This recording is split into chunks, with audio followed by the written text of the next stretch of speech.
friends, how are you? I hope you are feeling well. Miss Manan with you again. Our story for today will be The Boy Who Cried Wolf. Let's go.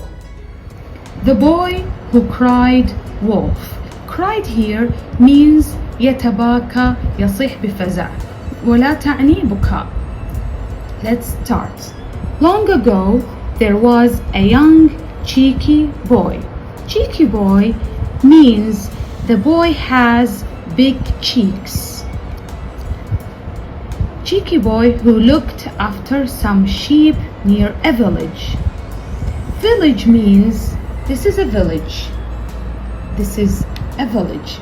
And the people who lived inside this village, we call them villagers.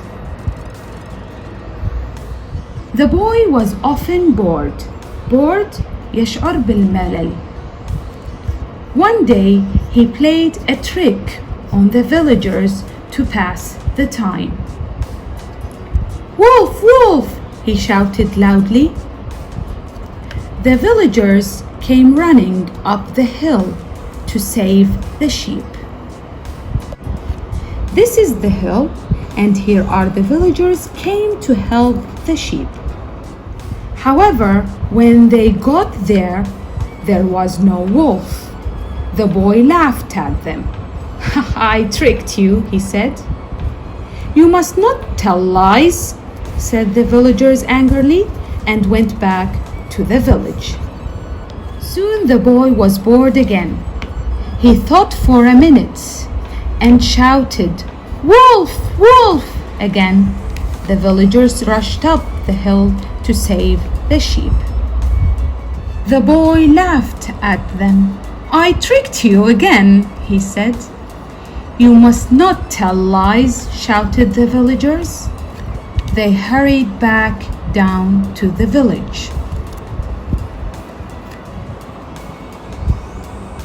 Later that day, a huge wolf really did come into the field. Field means al-haql. The boy cried and cried, Wolf, wolf!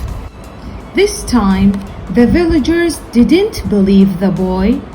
No one came to help, and the wolf ate all of the sheep. No one believes a liar, even if they are telling the truth.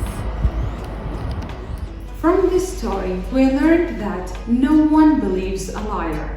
Please try to tell the truth all the time. Hope to see you soon. Bye.